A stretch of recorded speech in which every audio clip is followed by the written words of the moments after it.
Socceroos versus Egypt in the round of 32 in the World Cup. What a match we have coming up here. Would love to hear from you guys. What do you make of this contest? What changes would you like to see for Australia? Again, every week now we are talking about the starting 11 and it's looked different for each game. So we'll talk about my predicted 11 towards the end, but score predictions as well. What is your realistic prediction for this game? Australia have had a good group stage overall. The win against Turkey, the loss against USA, and then that scoreless draw clean sheet against Paraguay, which was enough to secure our place in the round of 32. Knockout football for a second consecutive World Cup. So let's talk about this game. It is kicking off at 4 o'clock in the morning on the east coast of Australia this Saturday. And I'm sure this is going to be like the largest percentage of the Australian population that would be awake at 4 o'clock in the morning at once. You know what I mean? They're going to be an absolutely massive game. Played at Dallas Stadium here. As we know, Australia have sort of been on the west coast of North America, Vancouver and Seattle down in the San Francisco Bay Area, but now heading to Dallas, Texas for this big game against Egypt. So I want to touch on Egypt and their form. Let's have a look at how they've been tracking so far, even going back to earlier on the year when they featured in the Africa Cup of Nations, finishing in third place there in that tournament. They are one of the top sides from Africa. Prior to this tournament, they also had a 4-0 victory over Saudi Arabia, a scoreless draw with Spain, which was a good result there. Just a friendly, but still a good result there to get a scoreless draw, a clean sheet against a good side in Spain. The 1-0 victory over Russia and the 2-1 loss to Brazil just prior to the tournament. But let's talk about their group stage because they were very, very solid in the group stage. Overall, Egypt, they were impressive. A 1-1 draw with Belgium to get it underway. That was the result that sort of really surprised everyone. I think we were expecting Belgium. Look, Belgium are a top side, one of the top sides in world football. We were expecting Belgium to really sort of dominate this group, but maybe not necessarily dominate, but to finish top at least. And they did in the end, but they had to do some work, Belgium, a big win in the end to top Group G.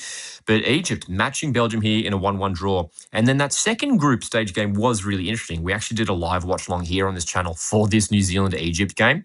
New Zealand had the lead at halftime in this game, which is maybe going to give a glimmer of hope, perhaps, to Australia.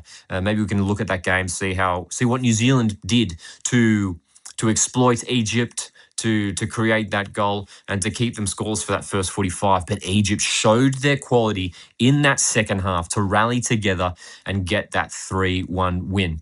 In the end, a 1-1 draw with Iran, which was a very, very dramatic result. It was a game in which both sides had some great opportunities. I mean, at the very end there was that disallowed goal for Iran. It went into the back of the net, but it was ruled out in the end, which, I mean, it could have looked very different. Australia easily could have been playing Belgium or Iran in this game, but in the end, it is Egypt. So overall, you look at their form, it is pretty good. They are yet to lose at this World Cup tournament. They have conceded in all 3 of their group stage games. But man, this is a talented team. We know the likes of Mo Salah, of Omar Mamouche, but of course, there is an injury cloud currently surrounding Mo Salah at the time of this recording. We don't know how much he's actually going to feature in this game. We know he was substituted off in that last group stage game against Iran with a suspected injury. So we'll keep an eye on what happens with Mo Salah and how much he's actually featuring in this game. But of course, as we know, he's just one of the top players in world football and has been for many years now, Mo Salah. For Egypt, they have been utilising him in sort of a central attacking midfield role. So picking up those little pockets of space, occasionally drifting out into wide areas. He has done a whole lot as well in this group stage.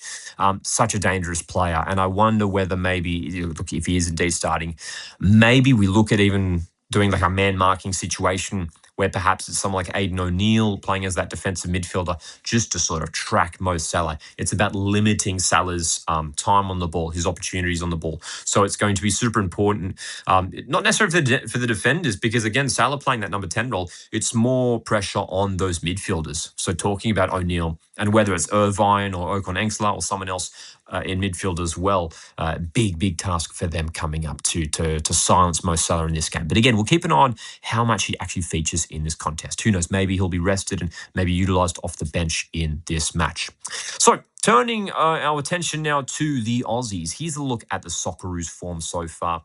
Those pre-tournament friendlies, as we know, the loss against Mexico, the 1-1 draw with Switzerland, and then through the group stages, the 2-0 win against Turkey. What a victory for Australia. The goals from Kunda and Metcalf. The USA game there, it was a 2-0 loss for the Aussies. As we know, the second half, much more positive signs in that game. And then for the Paraguay game there, the scoreless draw. But when you think of all three of these games and sort of, think of them all together as one big picture, and even the individual halves of football, it was really only that first half against USA where Australia really played poorly. Australia didn't have a poor half in any of the other games, in my opinion. I wonder what you guys make of that take. But I feel like out of the six halves of football we've seen at this tournament so far for Australia, the first half against USA was the only poor half. It was a very uncharacteristic half there from Australia, conceding some disappointing goals. But aside from that, I know we conceded a lot of chances to Turkey, but I felt like we were in control of a lot of that game. We were doing a lot of defending and limiting Turkey to, having to take shots from long range. And against Paraguay, I thought we were the better side in the end. We controlled large passages of that game, Paraguay having some opportunities towards the end. And while Australia didn't really create too many goal-scoring, quality goal-scoring opportunities, I thought we were solid in that game overall and did what we needed to do in the end. We got the draw. We got the clean sheet, which is huge as well. 2 clean sheets for Australia heading into this game. So Australia's defence is looking good at this stage. So coming up against Egypt, though, it's a completely different task. And what will Tony Popovic go for in regards to the starting 11? Let's talk about it right now. So this is what I've gone for, folks.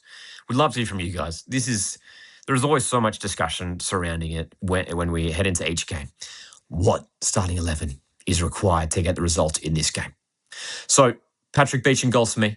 I think, well, look, heading into that Paraguay game, there was still people calling out on social media, wanting Matty Ryan to come in. Patrick Beach has been very, very solid so far this tournament. Look, Patrick Beach started against Paraguay, had a good game here, had to make a good save towards the end of that match. And he hasn't really put a foot wrong this tournament, Pat Beach. So I don't see any reason for him to drop out now. I think he's locked in that starting spot.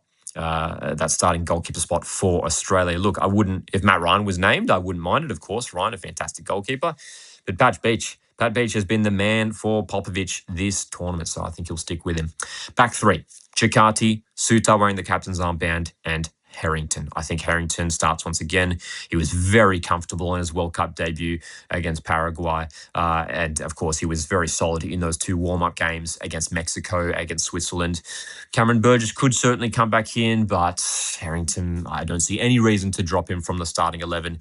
And then in those wing-back positions, I think we'll see the same thing once again. So Beige over on the left and Boss on the right. Jordan Boss was, I think we can all agree, Australia's best player against Paraguay. Even as a defender, right wing back. I mean, obviously, those wing backs have to do a lot of attacking, I should say. But he was Australia's most dangerous player getting forward in that game against Paraguay. Jordy Boss on that right hand side, he's able to cut in on his left foot. It's a position that I think he can really flourish in, and maybe unlock some more aspects of his game there for Jordy Boss, because he is a fantastic goal scorer as well. So Jordy Boss at right wing back again. I don't think there's any reason to tweak that, as is Beach, a very reliable player on that left-hand side.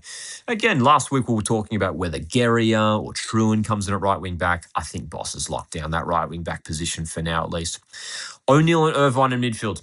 Maybe a bit of conversation in that area of the park. Okonexla, a different kind of player to Irvine. I think Irvine was very, very solid against Paraguay. Had that great goal-scoring opportunity early on. And that sort of symbolises what Irvine does really well. He's great at crashing into the box, creating those goal-scoring opportunities. He's grabbed a handful of goals for Australia in recent years. Jackson Irvine playing from midfield. So do you go for Jackson Irvine, who is maybe more of that box-to-box midfielder, will sort of provide some more forward runs and stuff? Okonexla, maybe a bit more of a defensive-minded midfielder, maybe more of a deep-lying playmaker, if you like. He's able to play those passes over the top, as we saw against Turkey for that goal against Kunda. So, yeah, man, it's an interesting sort of predicament, that midfield area. I think O'Neill's been very solid, and he'll be there once again. I would stick with Irvine. I would. I mean, Okonexla hasn't really, again, he's been very, very good, so I wouldn't mind seeing Okonexla start. But O'Neill-Irvine feels like a very solid midfield partnership for now. That front three, That feels like the area of the park that gets the most debate, the front three. This is what it looks like for me. Toure to lead the line through the middle, Aaron Kundra off the left, Metcalf off the right. It's what we got against Turkey. It worked. It got 2 goals in the end. I think Popovic has to revert back to it now. I think the Paraguay game is the game where Toure probably should have started. Mo Toure, I think we were lacking maybe a little bit of a focal point, sort of a natural striker to lead the line against Paraguay. Aaron Kunda was playing that role and was relatively quiet in that game. And it's fair enough. You've got so many defenders around you playing on that last man there. And Aaron Kunda's just going to get way more opportunities on the ball if he's playing a little bit deeper in a little pocket on that left-hand side where he can cut in on his right foot. We saw it against Turkey in that wide position, able to get in behind. And Toure can sort of be that other option to lead the line. He's a taller player. He's got great pace as well and a great finishing ability. Toure, he hasn't scored recently for Australia, but we know the goal threat that he does provide. I think this is the game where he should come back to the starting 11. And then Metcalf on the right. Now, look, I would love to see Christian Volpato start. Don't get me wrong. I'd love to see his name in the starting 11, but he's the one that I think drops back to the bench for me. But what a player to have to make an impact in the second half. I think you have to go for that front three that did so well against Turkey. And then Volpato, Hrustic, whether it's Mobile, these guys to come on, Yengi as well, to come on and make an impact in the second half if we are chasing the game. Yengi's another one I was tossing up with maybe seeing in the starting 11, but I would like to see Toure there. But Yengi, even taller player, taller, great with his hold-up play. And I think he could provide a good dimension to our attack. But Toure, I'd love to see him get a chance. I think we're still yet to see him at his best in this tournament, and I think he could really deliver in this game. But yeah, the combinations that we could see there in attack, with those front players there really, really excites me. And I think will be enough to really cause some headaches for Egypt. So this is a big game coming up, man, in regards to how it'll actually pan out. Australia have to be so defensively solid, man. Egypt may well dominate large passages of this game. It's sort of what we usually see. Australia not with too much of the ball. We did see against Paraguay, they were sitting back a fair amount, and Australia did have some big passages of possession in that game. But defense first, that has to be the key, especially in a knockout stage game. I would not be surprised if this game goes to extra time, if it's a 0-0 situation, maybe penalty shootout. And that's what we have to think about as well, penalties. And I just wonder, if the Socceroos are planning maybe a little surprise. We think back to that qualifying match, that playoff match against Peru back in, 2022, to qualify for the 2022 World Cup, where Matt Ryan was substituted off and late on Andrew Redmayne came onto the field and stepped up with an incredible penalty shootout display. Maybe that's part of the plan here for Popovic, where he brings on Matty Ryan to replace Patrick Beach for the penalty shootout, perhaps. But that would be very interesting to see indeed if we do indeed go to a penalty shootout. But hopefully we get the job done before then, because that would make for a very, very nervy finish. I think Australia are capable of getting a result in this game. I'm going to go for a 2-1 win. I think Egypt are such a top side with Salah, with Mamouche, with Zico in that wide position as well. Trezeguet, they've got some really good players there, Egypt. And with the system they play, sort of that 4-2-3-1 formation, they're going to be creating plenty of attacking opportunities in this game. Hopefully Australia can limit those attacking opportunities and really go on the counter-attack in this match. I think Australia are capable of winning this game if we do play to our strengths, if the players do perform. I really do believe here. And this would be huge. It would be a win here, potentially. It would be Australia's first ever win in the knockout stage of a World Cup. And then we would go through to play either Cabo Verde or Argentina. Argentina, of course, the team that we played in the round of 16 at the last World Cup. So what do you guys make of this game? Would love to hear from you in regards to your starting 11. Who do you want to see come in? What changes do you want to see tactically? And your predictions, your score predictions. How will this game play out?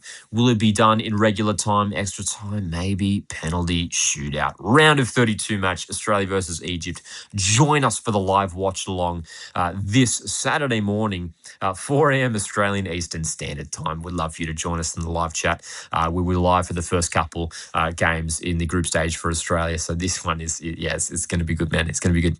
So thanks, guys, for joining us. We'd love to hear from you in the comments. Australia versus Egypt coming up.